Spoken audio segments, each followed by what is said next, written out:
تو اللہ تبارک و تعالی نے اس مقام پر اپنے اولیاء کا ذکر فرمایا، یعنی اپنے دوستوں کا۔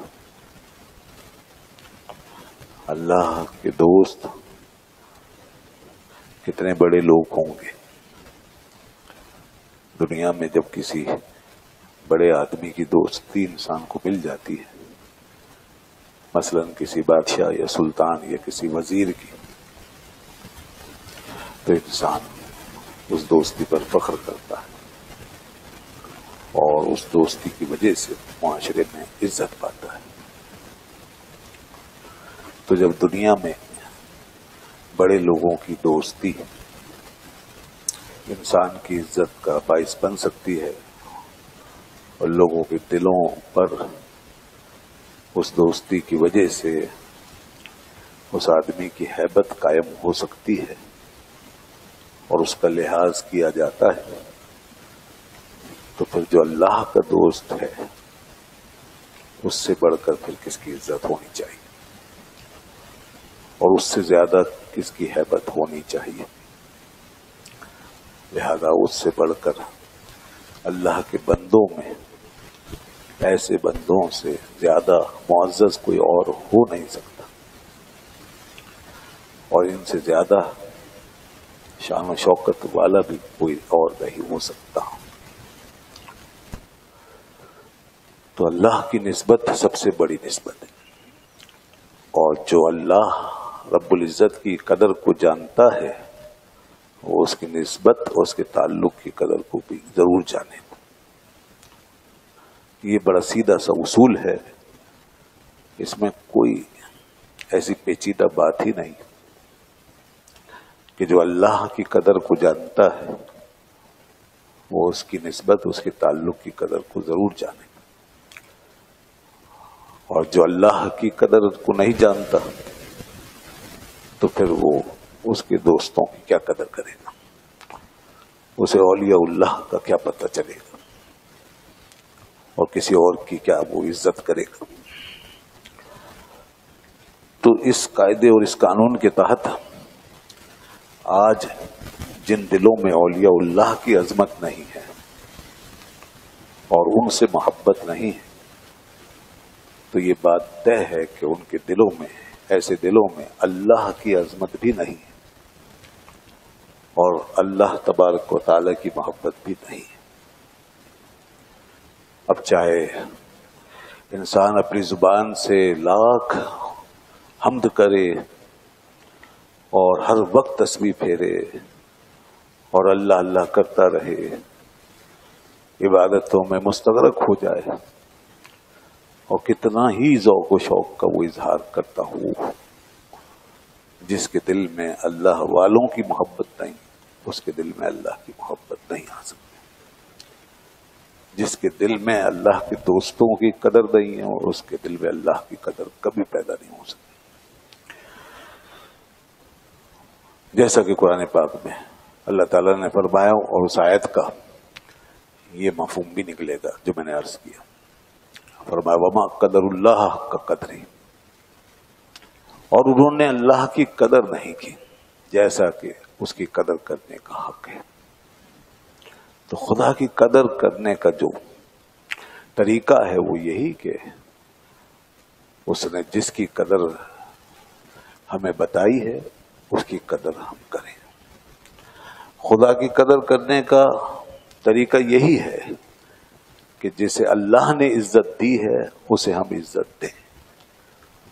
خدا کی قدر کرنے کا طریقہ یہی ہے کہ جس کی اللہ نے تعریف فرمائی ہے اس کی ہم تعریف کریں، اور پھر اللہ نے جب خود ان کی تعریف کی اپنے دوستوں کی اور اپنی عظیم کتاب میں جب ان کا ذکر کر دیا، اور ایک جگہ نہیں سینکڑوں جگہوں پر جب اس نے خود ان کا ذکر کر دیا، وہ خود ان کو یاد کرنے والا ہے، تو پھر بندے کی کیا مجال ہے کہ جو کہے کہ میں اللہ کے سوا کسی کو نہیں مانتا، مجھے اللہ کے سوا کسی کی ضرورت نہیں۔ اگر یہ اس مفہوم میں ہے کہ خدا کی عبادت کے سوا کسی کی عبادت نہیں تو یہ تو ٹھیک ہے، معبود ہونے کے اعتبار سے کسی کی مجھے حاجت نہیں تو ٹھیک ہے، لیکن اگر اس کو گھما کر کے اور اس کو مبہم کر کے اس کے نشانے میں اللہ کے دوستوں کو رکھا جائے اور اس جملے سے بظاہر توحید کا اظہار کیا جائے اور نشانہ جو ہے اللہ کے دوستوں کو بنایا جائے اور یہ کہا جائے کہ بھائی یہ بھی سب گئے، ان کی بھی مجھے حاجت نہیں، نہ معبود ہونے کے لحاظ سے نہ محبوب ہونے کے لحاظ سے، تو دیکھیے اب یہ بات جو ہے یہ مکسنگ ہو گئی اور توحید کی آڑ میں اللہ رب العزت کا نام لے کر کے گویا اس کے دوستوں کی قدر کو اڑا دیا اور ان کی شان کو مٹا دیا، اور عام آدمی وہ اسی طرح سیدھا سیدھا مفہوم لے رہا ہوتا ہے جو توحید کا اصل مفہوم ہے، مگر یہاں نشانہ جو ہیں وہ اللہ کے نیک بندے بن رہے ہوتے ہیں اور پھر اس کے اندر بین السطور ان اللہ والوں کی تمام عظمتوں کی نفی ہو رہی ہوتی، تو یہ توحید نہیں ہے۔ بات بڑی سیدھی سی ہے کہ جب اللہ ان کو ذکر کر رہا ہے، ان کو یاد فرما رہا ہے، تو بندہ کیوں نہیں یاد کرے؟ اور جب اللہ رب العزت ان کا اکرام فرما رہا ہے تو بندہ ان کا اکرام کیوں نہیں کرے؟ جب اللہ تعالیٰ فرما رہا ہے کہ میں ان سے محبت کرتا ہوں تو بندہ ان سے محبت کیوں نہیں کرے؟ تو لہذا جس کو ضرورت نہیں ہے حالانکہ وہ بے نیاز ہے، اسے کیا ضرورت ہے کسی کا ذکر کرنے کی؟ اسے کیا ضرورت ہے کسی سے محبت کرنے کی؟ اسے کیا ضرورت ہے کسی کا اکرام کرنے کی؟ اس کا کیا نقصان؟ وہ تو ازل سے جیسا ہمیشہ سے ویسے ہی ہمیشہ رہنے والا، اس کا کوئی فائدہ کوئی نقصان نہیں۔ تو یہ سب کچھ کس کے لیے کر رہا ہے؟ یہ ہمارے لیے کر رہا ہے۔ ایک طرف ان بندوں کو ان کے اعمال کا بدلہ دینا چاہتا ہے اور دوسری طرف ہمیں یہ بتانا چاہتا ہے کہ جب میں خالق و مالک ہو کر ایسا کر رہا ہوں تو تم تو ضرورت مند ہو، تم میری طرح تو نہیں، تم تو ضرورت مند ہو، تمہیں ضرورت ہے، تمہیں حاجت ہے، تمہیں کسی کے پیچھے چلنا ہے، کسی کی اگزامپل تم نے سامنے رکھنی ہے، تمہیں وسیلہ چاہیے، تمہیں کسی کا دامن چاہیے، کسی کا راستہ چاہیے، تمہیں سمجھنا ہے، تمہیں منزلیں طے کرنی ہے، تمہیں اپنے آگے والوں کو دیکھنا ہے، یہ سب تمہاری ضرورت ہے۔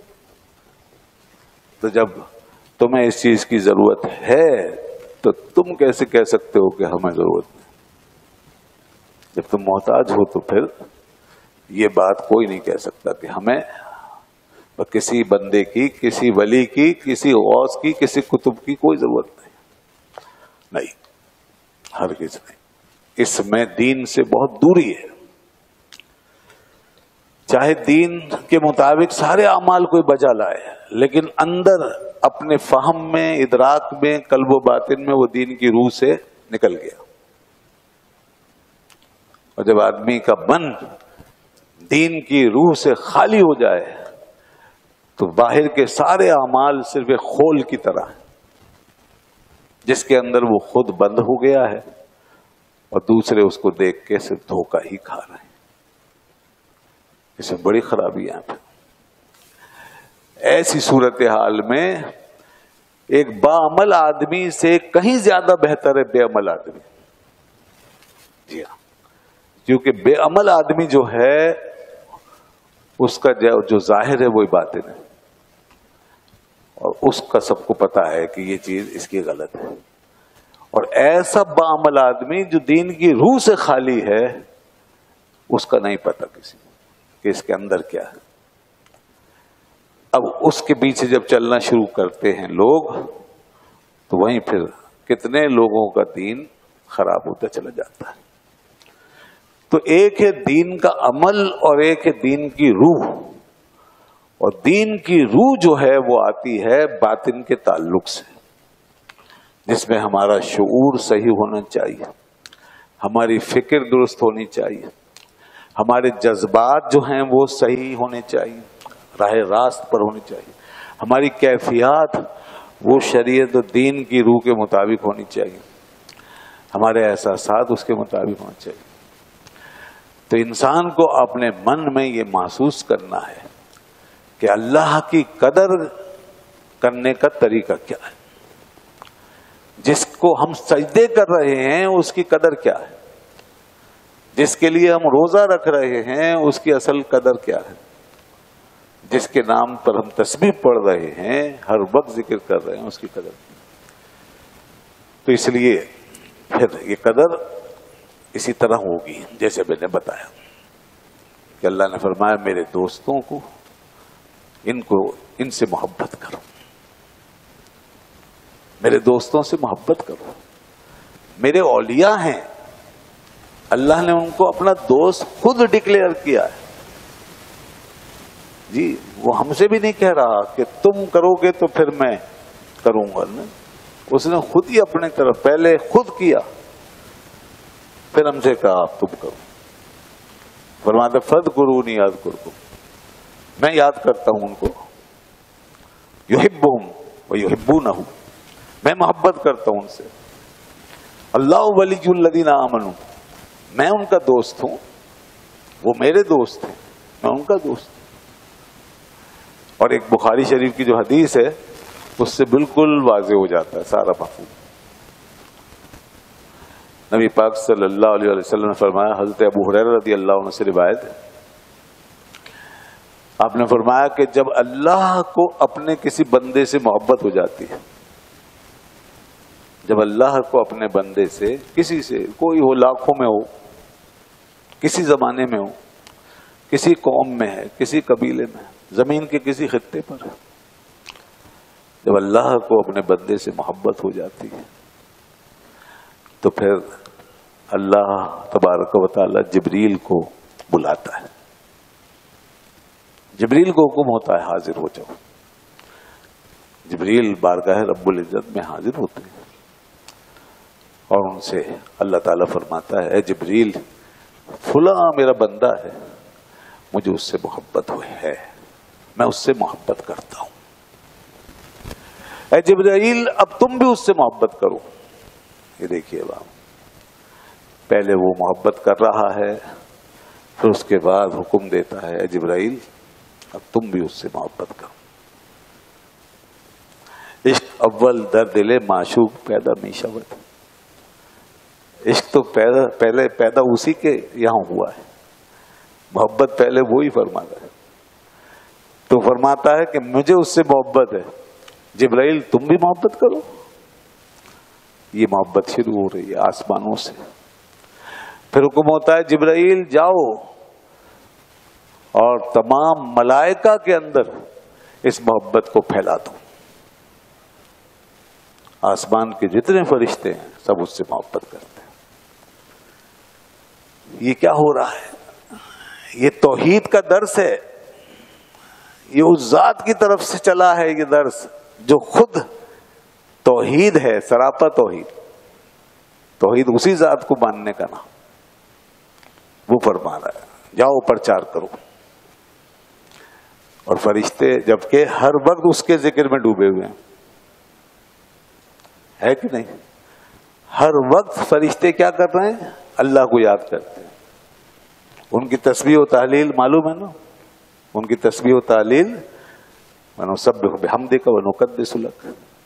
وہ خود کہتے ہیں یا اللہ ہم تیری ہر وقت تسبیح کرتے، تیری حمد کرتے. تب ان فرشتوں کو اس عبادت کے ساتھ جو چیز ان کے من میں ڈالی جا رہی ہے وہ یہ کہ اندر من، جیسے میں نے کہا نا، اوپر عمل ہے، اندر ایک روح ہے، اور وہ روح یہ ہے کہ رب کی قدر کرو، رب کی نسبتوں کی قدر کرو. اور وہ قدر اس حدیث سے صاف پتہ چل رہی ہے کہ وہ یہ ہے کہ جس سے رب کو محبت ہے اس سے محبت کرو، تاکہ جس ہستی کی تسبیح و تحلیل میں تم مشغول ہو، جس کی عبادت میں مصروف ہو، اس کی قدر بھی تمہارے دلوں میں پائی جائے، ورنہ ایسا عمل بیکار ہے۔ تو فرشتوں کو پہلے لگایا جاتا ہے اس کام پر کہ تم بھی محبت کرو۔ اب سارے فرشتے اللہ کے اس بندے سے محبت کر رہے ہیں۔ اس کے بعد پھر کیا ہوتا ہے؟ پھر حدیث میں آتا ہے کہ پھر جبرائیل کو حکم ہوتا ہے، جبرائیل اب جاؤ زمین پر، اب زمین میں پھیل جاؤ اور میرے ماننے والے تمام میرے بندوں کے دلوں میں اس میرے محبوب بندے کی محبت بٹھا کر آ جاؤ، جاؤ ان کے دلوں میں پھونک دو اور انہیں بتا دو کہ فلاں بن فلاں شخص، اس سے اللہ کو محبت ہے، جبرائیل کو محبت ہے، اور آسمان کے سارے فرشتے اس سے محبت کرتے ہیں، تو اے بندہ مومن تو بھی اس سے محبت کر۔ اب یہ باقاعدہ اللہ کے بندے کی محبت کی تبلیغ شروع ہو، اور وہ محبت زمین میں پھیلا دی گئی۔ جہاں جہاں ایمان ہے، ایمان کا مطلب جہاں جہاں رب کی قدر ہے، ہاں یہاں سے سمجھیے رب کی قدر ہے تو ایمان ہے۔ اصل ایمان یہی ہے کہ جس میں رب کی قدر ہے۔ تو جہاں جہاں رب کی قدر ہے وہاں وہاں اس حدیث سے یہ پتہ چل رہا ہے کہ اللہ کے بندے کی محبت بھی ضرور ہے، یہی اس کی قدر ہے اور یہی ایمان کی روح ہے۔ تو اب جو لوگ اس محبت سے سرشار ہیں، بھلا وہ لوگ توحید کے راستے سے دور ہو سکتے ہیں؟ کیا وہ مومن وہ توحید کی روح کو چھوڑ سکتے ہیں؟ بلکہ سب سے زیادہ توحید کی روح اگر کہیں پائی جائے گی تو اللہ کے ولیوں کے ساتھ محبت میں پائی جائے گی، کیونکہ معاملہ اسی ذات کی طرف سے آ رہا ہے یہ۔ اور یہ دنیا میں یاد رکھیں، ہم اور آپ جو کچھ کرتے ہیں اپنے ہی نامہ اعمال کو سنوارتے ہیں، ورنہ اللہ کے نیک بندوں کو ہماری کوئی ضرورت نہیں۔ یہ کوئی ہم ان پہ احسان نہیں کر رہے۔ لوگ سوچتے ہیں بھئی یہ اتنا ہو گیا اتنا ہو گیا، کیوں ہو گیا، کیسے ہو گیا؟ نہیں، یہ کام تو اللہ کی طرف سے ہی ہو رہا ہے، اور اگر کوئی نہیں بھی کرے گا تو خدا پاک کی طرف سے یہ محبت خود بخود آئے گی۔ اور آپ اور ہم جب اس محبت کے رشتے میں اپنے آپ کو پروتے ہیں تو ہماری اپنی قدر بڑھنا شروع ہو جاتی ہے۔ جب قدر ہوتی ہے تو قدر بڑھتی ہے پھر۔ تو یہ اس طرح ہے۔ اب کسی کو ہو گئے 100 سال، کسی کو 200 سال، کسی کو 1000 سال۔ حضرت غوث العظم سیدنا شیخ عبد القادر جیلانی رحمۃ اللہ علیہ کو 885 سال ہو گئے، تقریباً 1000 سال ہونے کو آ رہے ہیں۔ بتائیے آج بھی ان کا ذکر ایسے ہی ہو رہا ہے جیسے ان کی زندگی میں تھا۔ آج بھی دنیا ان کو یاد کر رہی ہے۔ یہی جب 11 ربیع الثانی کی تاریخ آتی ہے، جو آج کی تاریخ ہے، رات کو مسجد میں پروگرام بھی ہوا تھا، پوری دنیا میں پروگرام ہو رہے ہیں، ذکر ہو رہا ہے۔ کس کا ذکر ہو رہا ہے؟ لوگ یہ نہیں سوچتے کس کا ذکر ہو رہا ہے، کس کی قدر ہو رہی ہے، یہ کیا محبت ہے، کہاں سے آ رہی ہے؟ یہ اس حدیث نے بتا دیا، وہ خود نازل کر رہا ہے۔ یہ اس بارگاہ سے چلی ہے محبت۔ ذکر کس کا ہو رہا ہے؟ اللہ کے بندے کا۔ بات کس کی ہو رہی ہے؟ اللہ کے بندے کی۔ محبت کس سے ہو رہی ہے؟ اللہ کے بندے سے۔ کوئی حوالہ اللہ کے بغیر یہاں پر قائم ہی نہیں ہوگا۔ یہی تو اصل شان ہے، یہی تو نسبت ہے جو انہیں حاصل ہوئی۔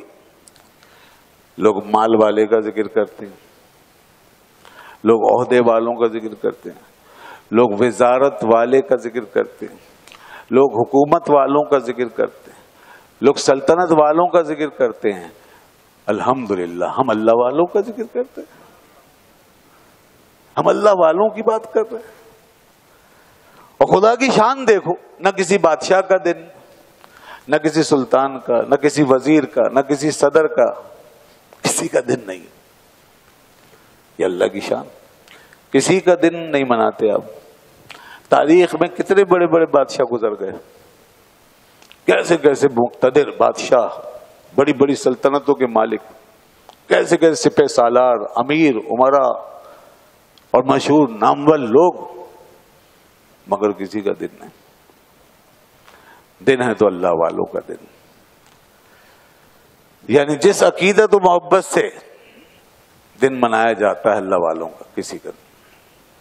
بادشاہوں کا دن ہی کوئی نہیں ہے، ان کے ناموں کا پتہ نہیں لوگوں کو، ان کی تاریخ، ان کی ہسٹری نہیں پتہ، لوگ کہاں پیدا ہوئے، کہاں فوت ہوئے، کہاں دفن ہوئے، دلچسپی کوئی نہیں۔ آج کے بھی بڑے بڑے صدر، وزیر اعظم پیدا ہوئے، مر جائیں گے، مر چکے، اور جو ہیں وہ آئندہ ہم سب ظاہر سب دنیا سے جائیں گے، یہ بھی جائیں گے، ہم بھی جائیں گے، لیکن نام انہی لوگوں کا رہ جاتا ہے جن کا نام اللہ نے اونچا کر رکھا ہے، ان کی یادیں رہ جاتی ہیں۔ 1000 سال گزر گئے، آج بھی ان کا تذکرہ ہے، اور گزرے گا وقت یاد رہیں گے۔ تو یہ ہمارے لیے ایک طرف روحانی کانٹیکٹ کو بتا رہا ہے کہ یہ دل جڑ گئے ہیں، اصل میں جو یاد کر رہے ہیں یہ جبرائیل کی اس پھونک سے وابستہ ہو گئے ہیں، جو اللہ نے ان کو محبت کی پھونک کے ساتھ بھیجا کہ جاؤ پھونک دو، ان دلوں میں پھونک دو۔ جن دلوں میں یہ پھونک داخل ہو گئی ہے محبت کی، بس وہ جبرائیل سے ان کا یوں کانٹیکٹ، عالم ملکوت سے تعلق، رب کے سلسلہ محبت سے ان کا تعلق جڑ گیا۔ اور دوسری طرف پھر اس کے ساتھ آپ کی ایک ڈیولپمنٹ ہے، ایک تربیت ہے، اور یہ ڈیولپمنٹ اور یہ تربیت یہ معیار بھی ہے۔ جی بعض لوگ سوچ رہے ہوں گے صاحب ایسے بھی لوگ ہیں جو نام تو لیتے ہیں اللہ کے ولیوں کا، لیکن دین سے بالکل بیگانے اور الٹے سیدھے کام کرتے ہیں، نام غوث پاک کا لیتے ہیں، حرکتیں کچھ اور کرتے ہیں، عرس مناتے ہیں اس میں عجیب عجیب حرکتیں کرتے ہیں۔ آئیے میں بتاتا ہوں، ایسے لوگوں کا بھی علاج ہے، ان کے لیے بھی ایک کرائٹیریا ہے، ان کو چھوڑے۔ اس قسم کے لوگ اگر ہیں تو اس کی وجہ سے یہ جو سلسلہ اللہ کی طرف سے محبت کا ہے اس کو آپ منقطع نہیں کر سکتے۔ تو اس محبت میں، اس ذکر میں اور اس تعلق میں یہ کرائٹیریا ہے کہ اس کے ساتھ، اس یاد کے ساتھ آپ کے اندر ایمان کی، عرفان کی، شریعت کی، شریعت مطہرہ کی تقدیس کی، دین کے احترام کی روح بیدار ہو، یہ ساتھ زندہ ہو۔ اس کا مطلب ہے اب تعلق بالکل سچا ہے، ایکوریٹ، اور یہی تاثیر ہے، یہی اصل فیضان ہے کہ جب واقعی انسان کا دل اس محبت کی لڑی کے اندر داخل ہو جائے گا تو پھر انسان کم از کم برائی کو برائی تو کہے گا۔ ایسا نہیں ہو سکتا کہ ایک آدمی کا سچا تعلق اللہ کے نیک بندوں سے ہے اور وہ انہی کے نام پہ رقص و سرود جما کے بیٹھا ہے، انہی کے نام پہ وہ دھما چوکڑیاں کر رہا ہے، انہی کے نام پر وہ جناب کھیل کھلواڑ کر رہا ہے، بدمست بنا ہوا ہے، دین کا، شریعت کا مذاق اڑا رہا ہے۔ نہیں، بالکل نہیں۔ اس کا یہ ذکر، اس کی یہ محبت کوئی محبت نہیں، اس کا تعلق کوئی تعلق نہیں، چاہے وہ مزاروں سے چمٹ چمٹ کے بیٹھے یا ساری زندگی وہاں اپنے لگا کر بیٹھے، کچھ نہیں۔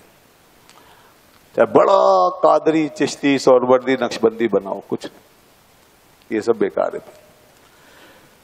یہ ذکر اللہ والوں کا ذکر، ان کی بات ایک پاکیزہ عمل ہے۔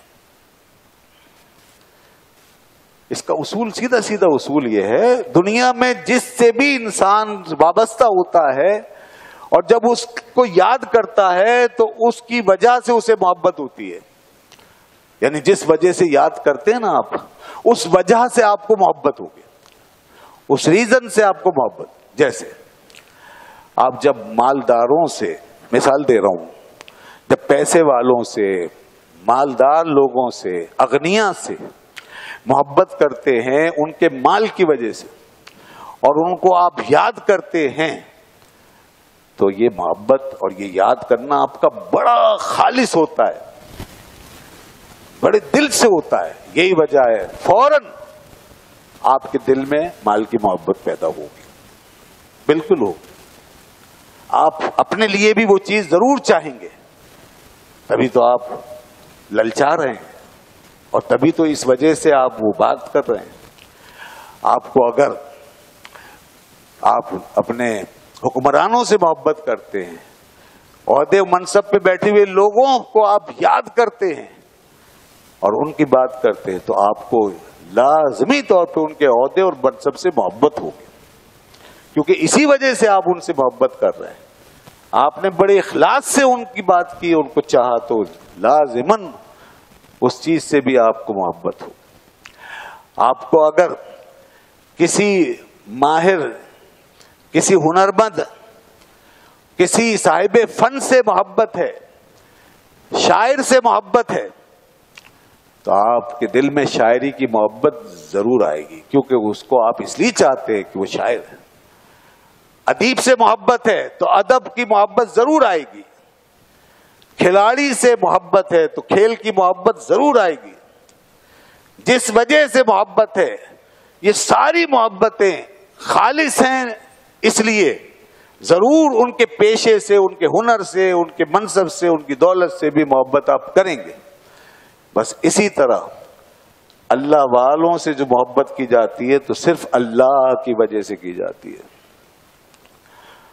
اور اگر آپ کی یہ محبت خالص ہے، اگر آپ اپنی محبت میں ریاکار نہیں ہیں، اگر آپ اپنی محبت میں جھوٹے نہیں ہیں، اور واقعی آپ دل سے چاہتے اور نام لیتے ہیں، تو لازماً اس محبت کے ذریعے سے اللہ کی محبت ساتھ ضرور آئے گی۔ اس یاد کے ذریعے سے اللہ کی یاد ضرور آئے گی، اس لیے کہ ہم نے جس کو بھی یاد کیا اس کی وجہ کو بھی ہم نے یاد رکھا اور اس سے بھی محبت کی۔ اللہ والوں کو جب یاد کریں گے تو ان کی وجہ صرف اللہ ہے، اللہ ہے، اور لہذا جب ان سے محبت ہوگی، خالص محبت ہوگی، تو خدا کی محبت ضرور آئے گی۔ یہ لازمی ہے۔ دیکھیں نا، ابھی کرائٹیریا ہے یہ۔ اگر ان کی محبت کے ساتھ خدا کی محبت پیدا نہیں ہو رہی، کوئی اگر بزرگوں کو ایسے مانے کہ اللہ کی شان میں بے ادبی کرے، معاذ اللہ، میں ایک بات سمجھانے کے لیے کہہ رہا ہوں، بالفرض ایسا ہو سکتا ہے، کوئی خدا کی شان کو نہ جانے، نہ مانے، اور بزرگوں کو ماننے کی بات کرے، وہ بزرگوں کو نہیں مانتا، اس نے ہم سمجھے ہی نہیں بزرگ ہیں کو۔ کوئی اگر ایسا کہے کہ مجھے ان سے تو محبت ہے، خدا سے نہیں، کوئی نہیں کہتا، لیکن بالفرض اگر کوئی کہے تو اس کی یہ محبت ہی نہیں۔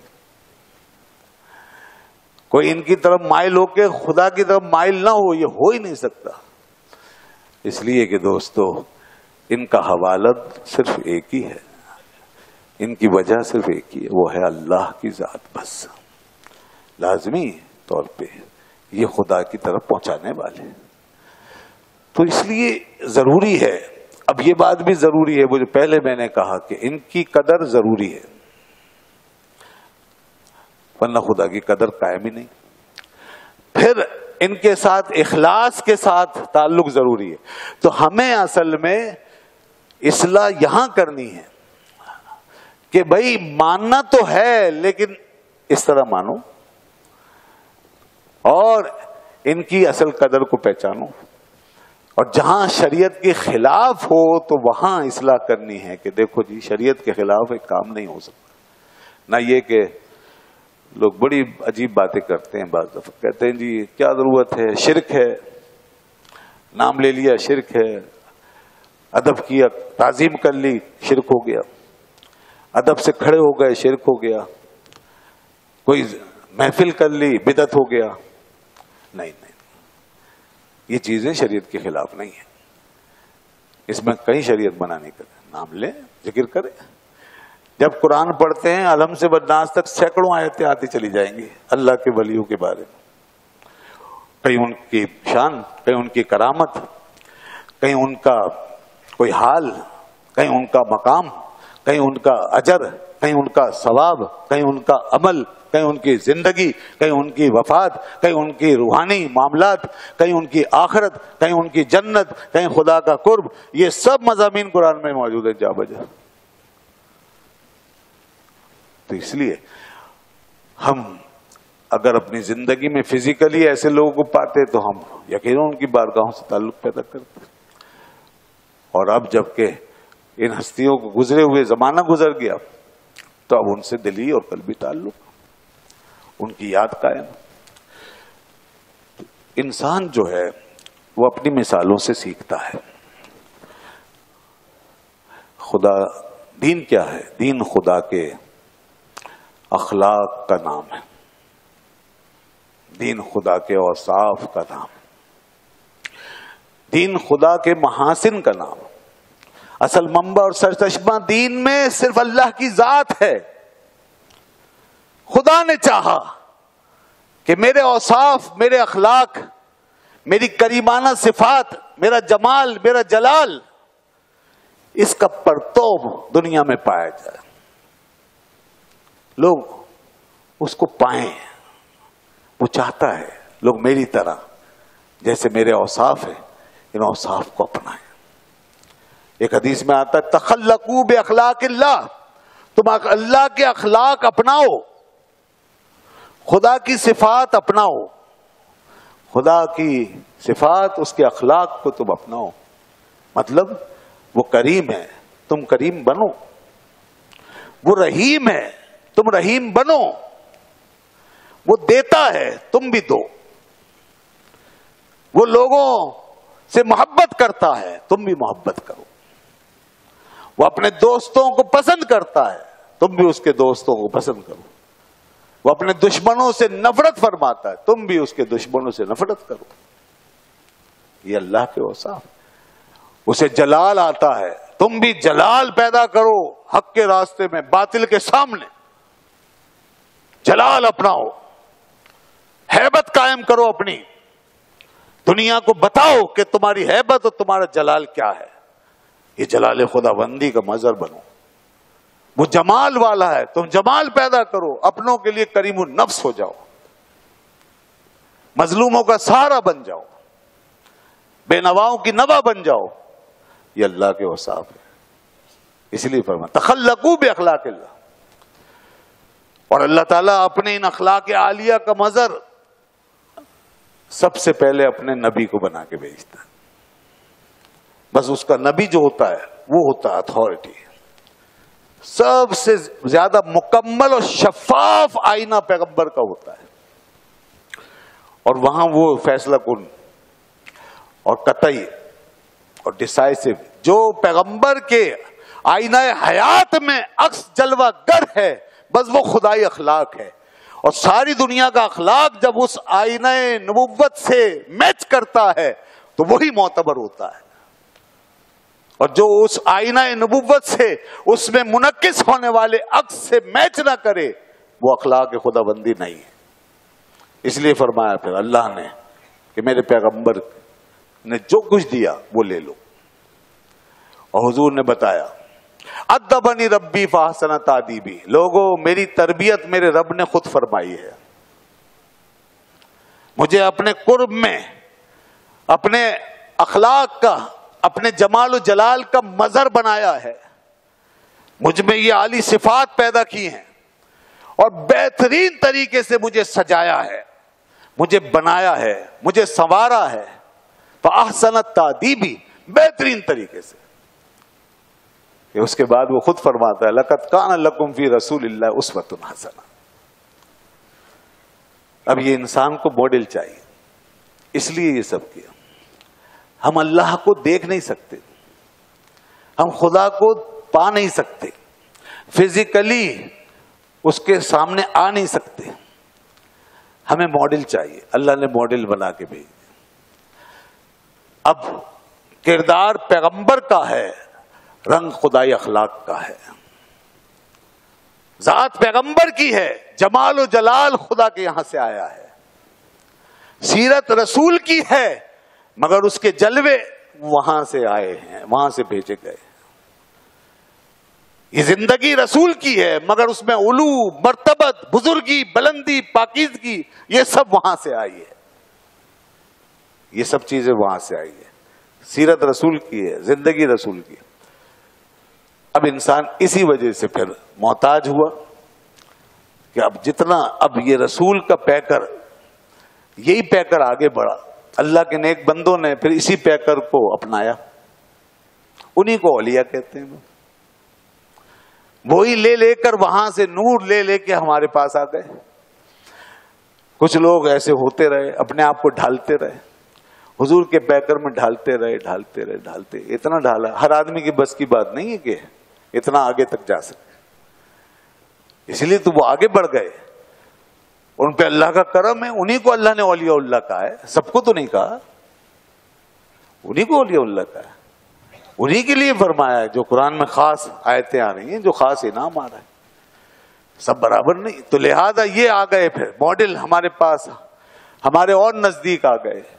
یوں آسانی ہوئی کہ اب یہ اخلاق، یہ کردار، یہ ماڈل، یہ اولیاء اللہ کی صورت میں ملا. اب ہم نے اس کو قریب سے دیکھ لیا، قریب سے پا لیا. سمجھنا آسان ہو گیا، پہنچنا آسان ہو گیا.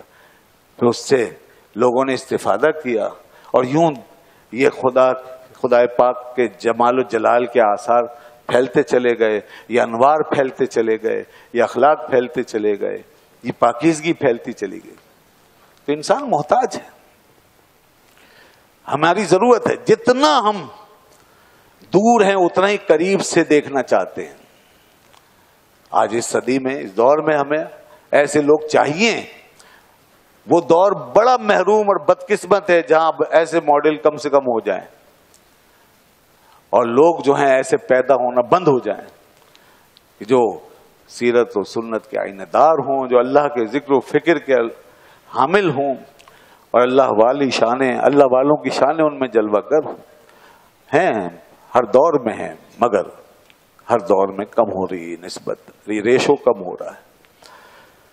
تو یہ اولیاء اللہ کا سلسلہ ہے جو ہمیشہ چلتا رہے گا. اور اللہ نے فرما دیا جو تمہارے اندر میرا قرب پاتا رہے گا، اس کی محبت میں خود پھیلاتا رہوں گا، اس کی عزت و عظمت کو میں خود قائم کرتا چلا جاؤں گا.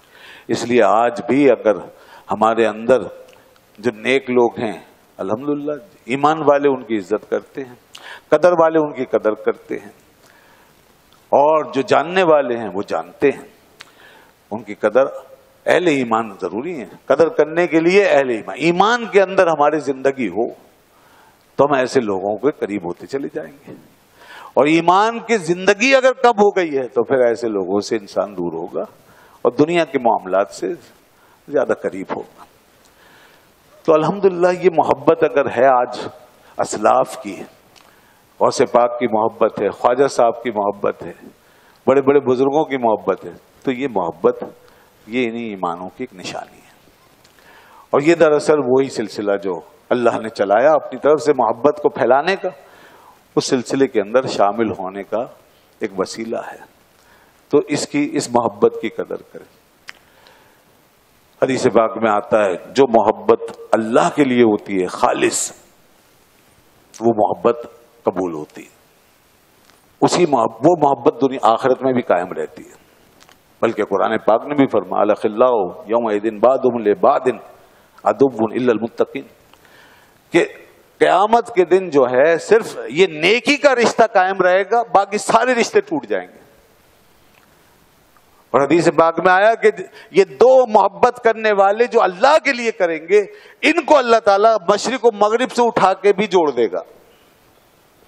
جی ہاں، شاید جو میرے آپ کے گھر میں ساتھ رہتے ہیں وہ ہمارے ساتھ نہ ہوں، ہم ان کے ساتھ نہ ہوں، لیکن اگر اللہ کے بندوں سے آپ کے دل میں محبت ہے تو چاہے مغرب مشرق کا فاصلہ ہو، چاہے صدیاں گزر گئی ہوں، کیونکہ یہ محبت اللہ کے لیے ہے، لہذا اللہ تعالیٰ ایسے دونوں بندوں کو اٹھائے گا اور ایک جگہ جمع کر دے گا.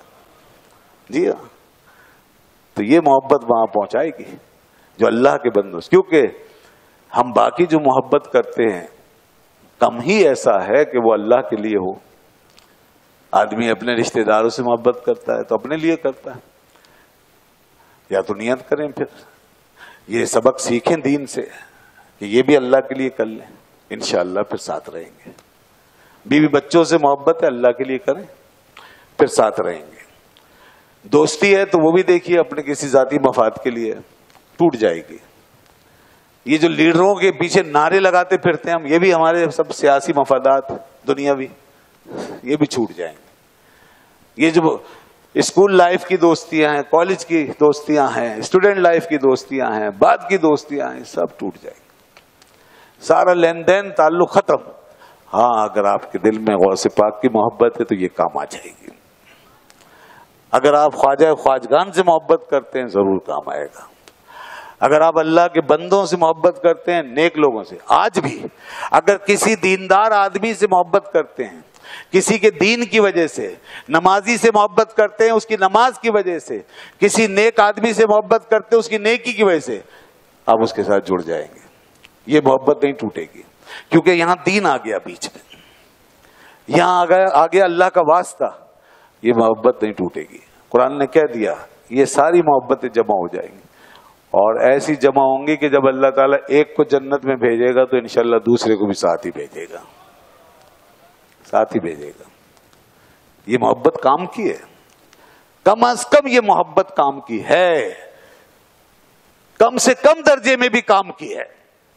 جتنی بھی ہے کام کی، بیکار نہیں، کیونکہ اللہ کے واسطے سے ہے، خدا کے لیے ہے، اس میں دنیا شامل ہی نہیں ہے. تو ہم یہاں سے ایک سبق مل رہا ہے نا ہمیں. اللہ کے نیک بندوں کا تو ہمیشہ سے ہی طریقہ رہا ہے. آپ صلی اللہ علیہ وسلم نے بھی ہمیں یہی فرمایا کہ جس سے بھی محبت کرو اللہ کے لیے محبت کرو. ماں باپ سے محبت کریں، اللہ کے لیے کریں. ان کی اطاعت کریں اللہ کے لیے، کہ اللہ کا حکم ہے. انشاءاللہ یہ کام آئے گا. اولاد کو پال رہے ہیں، کھلاتے ہیں، پلاتے ہیں، بیوی بچوں کا خرچہ وغیرہ یہ نان نفقہ سب اٹھاتے ہیں، ذمہ داری یہ سب اللہ کے لیے کریں، اللہ کا حکم ہے. اعلیٰ حضرت رحمۃ اللہ علیہ فرماتے ہیں، مولانا شاہ امام احمد رضا خان فاضل بریلوی رحمۃ اللہ علیہ، وہ فرماتے ہیں میں نے، اللہ گواہ ہے، کبھی اپنی اولاد سے اس لیے محبت نہیں کی کہ میری اولاد ہے. اگر محبت کی ہے تو صرف اس لیے کہ اللہ نے حکم دیا ہے اور اس اولاد کا جو اللہ کی طرف سے مجھ پہ حق ہے وہ مجھے ادا کرنا ہے، اس لیے مجھے اس اولاد سے محبت. یعنی خدا نے جو ڈیوٹی لگائی ہے تو بات وہیں پہنچ گئی نا. فرماتے ہیں کبھی اپنے مال سے اس لیے محبت نہیں کی کہ مال ہے، یعنی مال من حیث المال، مال ہونے کی وجہ سے محبت نہیں ہے، صرف اس وجہ سے لگاؤ ہے کہ اس مال کے ذریعے سے زکوٰۃ دیتا ہوں، صدقہ کرتا ہوں، خیرات کرتا ہوں، ثواب کماتا ہوں، اس لیے اس مال سے محبت ہے. کیا بات ہے، سبحان اللہ. مال آپ کے پاس ہی رہے گا، ہاں بات وہاں پہنچ جائے گی. اولاد آپ کے پاس ہی رہے گی، آپ کے ساتھ رہے گی، مگر آپ کی بات وہاں پہنچ جائے گی. یہ بڑا آسان کانٹیکٹ ہے. کہاں ڈھونڈ رہے ہو خدا کو؟ ان چیزوں میں ڈھونڈیں. محبت اور دل کے تعلق میں ڈھونڈیے خدا کو. اندر سے تعلق جوڑیں ہر چیز کا خدا کی ذات کے ساتھ. پہلے وہاں سے ہو کر آئیں پھر یہاں جوڑیں، بس خود بخود سب کچھ جڑ گیا.